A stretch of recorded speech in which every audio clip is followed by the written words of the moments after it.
lupa like, subscribe, lalu tekan tombol lonceng notifikasinya. Terima kasih.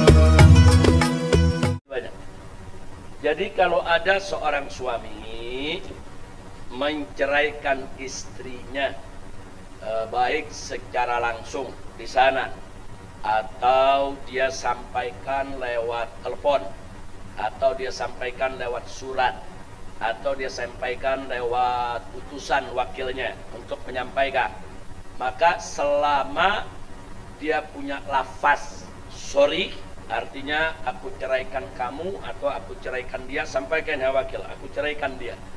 Jadi kalau dia memakai kata firaq atau memakai kata tolak, maka hukumnya sah, talak jatuh. Itu satu. Yang kedua, bagaimana mentalak istri dalam keadaan haid atau dalam keadaan hamil khususnya. Talaknya tetap sah. Sekali lagi, talaknya tetap sah. Hanya saja mentolak istri dalam keadaan hamil itu namanya tolak bid'i. Tolak bid'ah yang gak dianjurkan. Tapi tolaknya tetap jatuh. Tolaknya tetap sah, jatuh. Laki-laki kalau ingin mentalak istri, tolak sunni, tolak yang dianjurkan oleh Nabi adalah ceraikan istri pada saat masa suci yang belum digauli. Jadi habis dia haid, dia suci. Nah, suci ini belum digauli, silakan ceraikan kalau dia mau ceraikan.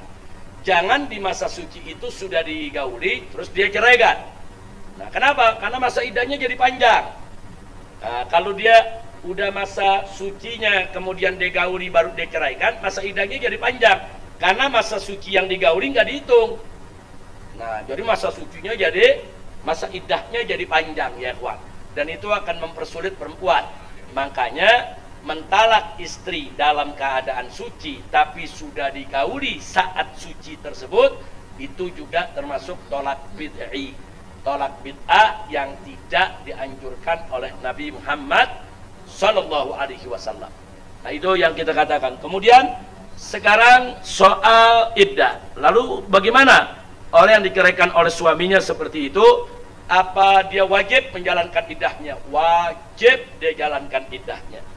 Nah, wajib. Dia jangan keluar rumah tanpa keperluan. Dia jangan bersolek untuk siapapun. Cukup dia duduk di rumah, duduk manis dan seterusnya. Kecuali kalau dia terpaksa. Contoh, kalau dia sakit, dia harus ke rumah sakit, nggak apa-apa. Kedua, kalau dia tidak ada tulang punggung, dia yang kerja. Kalau dia nggak kerja, ya dia diberhentiin.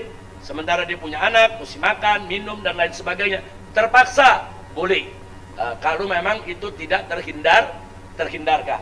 Nah, makanya sebetulnya satu negara yang bagus itu, mestinya perempuan itu punya banyak masa cuti. Mestinya ada cuti haid. Saat dia haid, jangan kasih kerja, cuti, tapi tetap mesti digaji oleh negara. Kemudian cuti hamil, umpamanya saat hamil udah berapa bulan, umpamanya sudah besar, apa 7 bulan, 8 bulan, kasih cuti, jangan kasih kerja. Mestinya negara yang bijak seperti itu. Dan saat perempuan itu nifas, umpamanya, jangan dikasih kerja, biar dia urus dirinya dulu. Memang resikonya kalau negara menerima perempuan sebagai pekerja, ya akan banyak masa cuti, termasuk pada saat dia diceraikan suami. Nah, mestinya bukan dia nggak kerja. Kemarin waktu COVID kan ada istilah kerja dari rumah. Ada nggak kemarin kerja dari rumah? Nah, kan bisa juga perempuan-perempuan yang sedang haid atau nifas, atau perempuan yang hamil, atau perempuan yang baru melahirkan. Jadi kalau mereka dikasih cuti, bukan berarti nggak kerja. Mereka bisa kerja administrasi dari rumah. Sebetulnya itu bisa diatasi kalau negara memperhatikan syariat. Ini kan persoalannya, kalau negara nggak mau tahu syariat bagaimana? Sebetulnya dari dulu kita sudah usulkan ke pemerintah, dari dulu, dari sebelum FPI dibubarkan, kita sudah mengusulkan kepada pemerintah lewat DPR, lewat para pejabat yang berwenang, supaya perempuan ini diberikan cuti-cuti tersebut. Nah, khususnya cuti pada saat hamil besar, pada saat dia baru melahirkan. Begitu juga cuti dalam konteks iddah kalau dia diceraikan suaminya. Hanya saja selama ini kita punya usulan itu nggak diterima. Tapi beberapa waktu yang lalu sempat masuk. Ada beberapa cuti kaum wanita masuk. Tapi tiba-tiba begitu keluar KUHP-nya, hilang lagi itu cuti, ya ikhwan. Nah, jadi sekali lagi, itulah pentingnya. Kaum wanita ini jumlahnya lebih banyak dari laki-laki di Indonesia ini. Artinya ibu-ibu punya potensi. Kalau perempuan Indonesia kompak, dari Sabang sampai Merauke, ajukan ke pemerintah. Ajukan. Supaya kalau lagi masa iddah, kalau lagi hamil besar, kalau baru melahirkan, mereka itu bisa kerja dari rumah. Jadi jangan dipaksa mereka keluar rumah. Saya rasa jelas. Jadi kalau nggak ada keterpaksaan, nggak boleh. Dia nggak boleh keluar rumah kalau tidak ada keterpaksaan. Kemudian yang berikutnya, perempuan yang ditalak 1 dan talak 2 tetap hidup serumah dengan suaminya selama si suami tidak membahayakan jiwanya. Kecuali kalau suaminya mukul, nyeksa, aniaya, ngancem bunuh, itu silakan bubar aja udah. Si perempuan silakan boleh pulang ke rumah orang tuanya kalau suaminya membahayakan. Tapi kalau dia nggak membahayakan, nggak boleh perempuan ninggalin rumah tanpa izin suaminya walaupun dia sudah bercerai.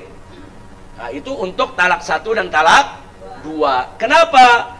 Karena diharapkan kalau dia duduk dalam rumah, dia diceraikan oleh suaminya talak 1 dan dia nggak keluar rumah, tetap di dalam rumah melayani suami, tetap dia mesti melayani suami, tapi nggak boleh sekamar. Jangan melakukan hubungan intim. Tapi apa nih kerjaan dia? Oh, tiap paginya diain sarapan, sediain sarapannya. Oh, dia mesti rapihin rumah, rapihin rumahnya. Oh, suaminya tetap mesti jaga keselamatan anak istri dalam rumah, jangan diganggu orang luar. Tetap dia laksanakan tugasnya. Tugas-tugas itu tidak gugur. Nah, kenapa Islam mengatur sedemikian rupa? Sebab kalau suami istri bercerai tapi tetap tinggal satu rumah, diharapkan akan mudah terujuk. Gampang, di hari dia marah, enggak dia main lihat-lihatan, besok diam-diaman, seminggu 2 minggu mulai lirik-lirikan, 3 minggu suami mulai nggak tega, 1 bulan suaminya yang mulai nggak tega, akhirnya dia sepakat balik lagi, bisa. Tapi kalau masing-masing pulang, wah repot. Si istri pulang ke rumah orang tuanya, kemudian si lelaki juga balik ke orang tuanya. Kalau orang tuanya arif dan bijak, kalau orang tuanya nggak arif, nah, orang tuanya ngomong sama anaknya laki, emang dasar dari dulu gua nggak demen tuh mantu. Udah lu udah cerai, udah nggak usah balik, nanti mak cariin lagi istri yang baru. Ada gak yang begitu? Jujur, ada gak? Ada. Begitu juga sebaliknya yang perempuan. Nah, ntar orang tuanya bilang, emang laki lu nggak bener. Udah lu masih muda, banyak yang masih mau. Ntar kita cari jodoh yang lain. Nah, jadi ada yang komporin, ada yang bakar. Kalau udah begini, jangan mimpi dirujuk lagi ya ikhwan. Nah, kira-kira jelas gak? Jadi Islam tuh indah, bercerai silakan dia bercerai, tapi masa iddah duduk di rumah. Nah, makanya perempuan gak dikasih keluar, jangan keluar. Kenapa? Supaya mukanya kelihatan terus sama lakinya. Nah, kan kalau tiap hari kelihatan, kan masa iddah kan gak sebentar. Masa iddah bisa 3 bulan, ya, enggak sebentar itu masa iddah. Apa iya 3 bulan gak tersentuh? Nah, kira-kira jelas gak? Ya bisa jadi malam tahu-tahu bayinya nangis, ibunya sibuk nyebokin apa, suaminya ngintip ngeliatin, ya kesian istriku. Oh, malam dia bangun dia cebokin anak, masya Allah kenapa aneh ceraiin ya.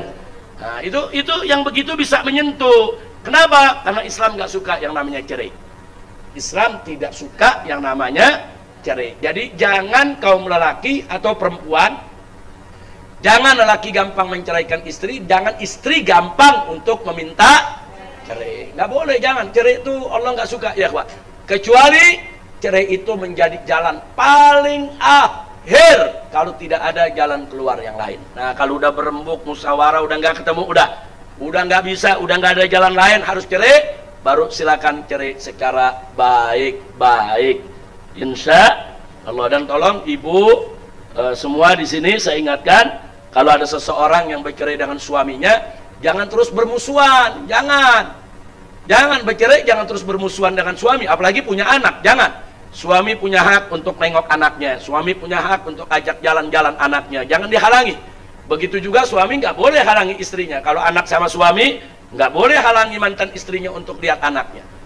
Dan kalau anak itu masih di bawah umur, maksudnya masih di bawah 7 tahun, dia belum tamyiz, itu yang punya hak untuk melihara anak adalah ibu, bukan bapak, bukan.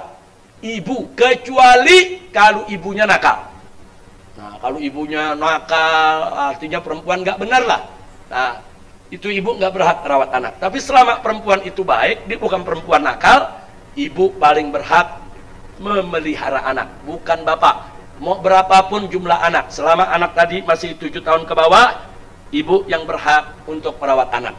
Kalau anak tadi udah umur 7 tahun lebih, maka si anak yang menentukan, bukan ibu dan bapak. Anaknya ditanya, mau ikut ibu atau mau ikut bapak? Kalau si anak jawab ikut ibu, ibunya yang berhak rawat. Kalau si anak jawab mau ikut bapak, bapaknya yang berhak untuk membawa. Simple, Islam enggak repot ya, kawan.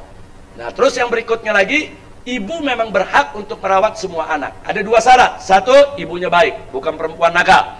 Yang kedua, ibunya belum menikah lagi. Nah, kalau ibunya sudah menikah lagi, sang istri dengan laki-laki lain, maka suaminya yang berhak untuk merawat anak. Kalau anaknya 7 tahun ke bawah. Tapi kalau anaknya udah 7 tahun ke atas, anak yang milih, terserah anak. Dia mau ikut ibunya yang udah kawin lagi, atau mau ikut bapaknya yang udah kawin lagi, terserah, itu urusan anak. Nah, kira-kira jelas tidak? Ini yang begini-begini mesti diajarkan ke umat. Kalau diajarkan jadi nggak perlu ribut, nggak perlu sampai ke pengadilan. Nah, kalau kita ngerti agama, simple. Nah, lalu bagaimana kalau ibunya nakal? Ya bapaknya yang berhak ngambil. Kalau bapaknya nakal juga, nah, kalau bapaknya nakal juga, yang berhak ngambil anak tersebut adalah para walinya. Bisa kakeknya atau bisa neneknya atau halatinya dulu yang dari ibunya. Karena kedudukan saudara ibu itu sama dengan ibu. Nah, itu mereka yang berhak untuk ngambil, untuk memelihara. Jadi memang punya syarat, laki, perempuan, suami atau istri berhak merawat anak kalau dia orang baik. Tapi kalau dia suka mabok, gak sholat, maksiat, ninggalin rumah seenaknya, tidak berhak untuk merawat anak. Nah, itu yang bisa kita sampaikan. Mudah-mudahan manfaat untuk kita semua. Saya rasa jelas tadi. Nah, jadi kalau untuk bagaimana kalau untuk ngaji? Jangan ikut ngaji. Jalanin dulu dia punya iddahnya. Sampai iddahnya selesai atau sampai dia rujuk kembali dengan suaminya. Kalau udah rujuk, iddah selesai. Nah, dia boleh. Jadi jangan dipaksakan, karena ngaji begini kan nggak darurat. Tapi bagaimana kalau pelajaran ketinggalan? Kan bisa nanya sama sesama teman ustazah. Kan kalau ketemu sesama teman ustazah kan boleh. Nah, ustazahnya datang nengokin, ngobrol, nih tadi dapat pelajaran ini, boleh, sehingga pelajaran tidak tertinggal. Saya rasa cukup pengajian hari ini. Alhamdulillah.